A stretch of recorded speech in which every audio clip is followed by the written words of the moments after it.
حضرت مسلم بن عقیل رضی اللہ تعالیٰ عنہ کے بعد امام عالی مقام حضرت امام حسین رضی اللہ تعالیٰ عنہ نے اپنا ایک اور رفیق اپنے ایک خط کے ہمراہ کوفہ روانہ کیا، جن کا نام حضرت قیس بن مسہر السیداوی رضی اللہ تعالیٰ عنہ تھا۔ واقعہ کچھ اس طرح سے ہے کہ امام عالی مقام حضرت امام حسین رضی اللہ تعالیٰ عنہ کوفہ کی طرف رواں دواں تھے، اور ابن زیاد کو بھی خبر مل چکی تھی کہ امام کا قافلہ برابر منزلیں طے کر رہا ہے، اور اس نے اس کارواں سے نپٹنے کے انتظامات شروع کر دیے تھے۔ چنانچہ اس نے رئیس الشرط یعنی inspector general of police Hussain bin Numair Tamimi کو ہدایات دے کر اس کے ساتھ ایک لشکر روانہ کر دیا۔ حسین بن نمیر نے قادسیہ پہنچ کر لشکر کو پھیلا دیا اور راستوں کی ناکہ بندی کر دی، اور چند سوار برائے جاسوسی آگے بھیجے تاکہ آپ کی نقل و حرکت کی خبریں بھی ملتی رہیں اور اہل کوفہ اور آپ کے درمیان پیغام رسانی کا سلسلہ قائم نہ ہو سکے۔ ادھر امام پاک نے مقام حجر میں پہنچ کر اپنے ایک رفیق ساتھی حضرت قیس رضی اللہ تعالیٰ عنہ کو ایک خط دے کر کوفہ روانہ کیا۔ اس خط میں آپ نے اہل کوفہ کو اپنے آنے کی اطلاع اور تکمیل مقصد کے لیے پوری طرح جد و جہد کرنے کی ہدایت فرمائی تھی، لیکن راستوں کی ناکہ بندی تو پہلے ہی ہو چکی تھی۔ چنانچہ حضرت قیس جب قادسیہ کے قریب پہنچے تو ان کو گرفتار کر لیا گیا۔ حسین نے ان کو ابن زیاد کے پاس کوفہ بھیج دیا۔ ابن زیاد نے ان کو حکم دیا کہ قصر امارت کی چھت پر چڑھو اور کذاب ابن کذاب حسین بن علی کو گالیاں دو، معاذ اللہ۔ حضرت قیس نے اہل کوفہ کو امام کا پیغام پہنچانے کے لیے موقع غنیمت جانا اور فوراً اس حکم پر قصر کے اوپر چڑھ گئے، اور اللہ تبارک و تعالیٰ کی حمد و ثنا کے بعد کہا: لوگو، سیدنا حسین بن علی فاطمہ بنت رسول اللہ صلی اللہ علیہ وآلہ وسلم کے لخت جگر اور خلق خدا میں سب سے بہتر ہیں۔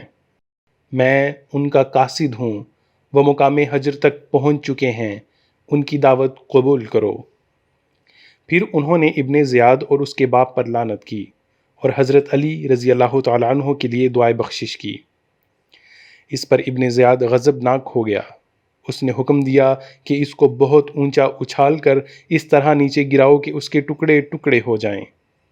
چنانچہ اس کے حکم کی تعمیل ہوئی، اور حضرت قیس رضی اللہ تعالیٰ عنہ کو اس طرح بے دردی سے گرایا گیا کہ ہڈیاں بھی ٹوٹ گئیں۔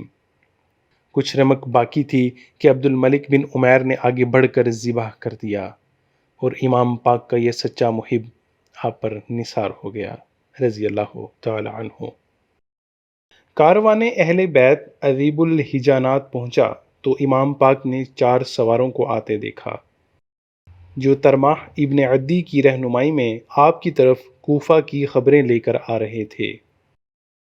یزیدی لشکر نے پہلے تو ان کا راستہ روکا، مگر پھر امام کے کہنے پر ان 4 سواروں کو امام سے ملنے دیا گیا۔ آپ نے ان سے اہل کوفہ کے حالات پوچھے۔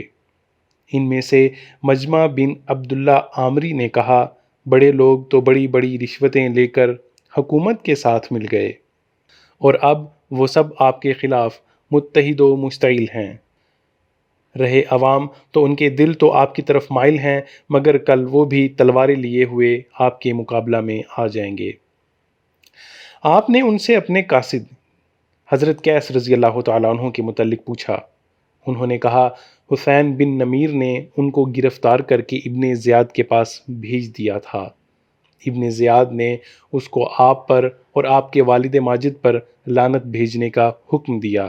اس نے آپ پر اور آپ کے والد ماجد پر صلات بھیجی اور ابن زیاد اور اس کے باپ پر لعنت کی، اور لوگوں کو آپ کا پیغام اور آپ کے آنے کی خبر دے کر آپ کی نصرت کے لیے پکارا۔ اس پر ابن زیاد نے حکم دیا کہ اس کو ایوان کی چوٹی سے نیچے گرایا جائے۔ چنانچہ قیس کو اس طرح گرایا گیا کہ ان کی ہڈیاں ٹوٹ گئیں، اور پھر انہیں قتل کر دیا گیا۔ یہ سن کر امام عالی مقام حضرت امام حسین رضی اللہ تعالیٰ عنہ کی آنکھیں آنسوؤں سے بھر گئیں، اور مبارک رخساروں پر اشکوں کی لڑیاں بہنے لگیں، اور زبان پر یہ آیت جاری ہو گئی، جس کا ترجمہ کچھ اس طرح سے ہے کہ پس ان میں سے کوئی تو اپنی جان نظر کر گیا اور کوئی منتظر ہے، اور انہوں نے کوئی تغیر و تبدل نہیں کیا۔ پھر آپ نے دعا فرمائی، اے اللہ ہمیں اور ان کو نعمت بہشت عطا فرما، اور ہمیں اور ان کو اپنی رحمت کے مستقر میں جمع فرما، اور اپنے ثواب کے ذخیرہ کا بہترین حصہ عطا فرما۔ زندہ ہو جاتے ہیں جو مرتے ہیں حق کے نام پر، اللہ اللہ موت کو کس نے مسیحا کر دیا۔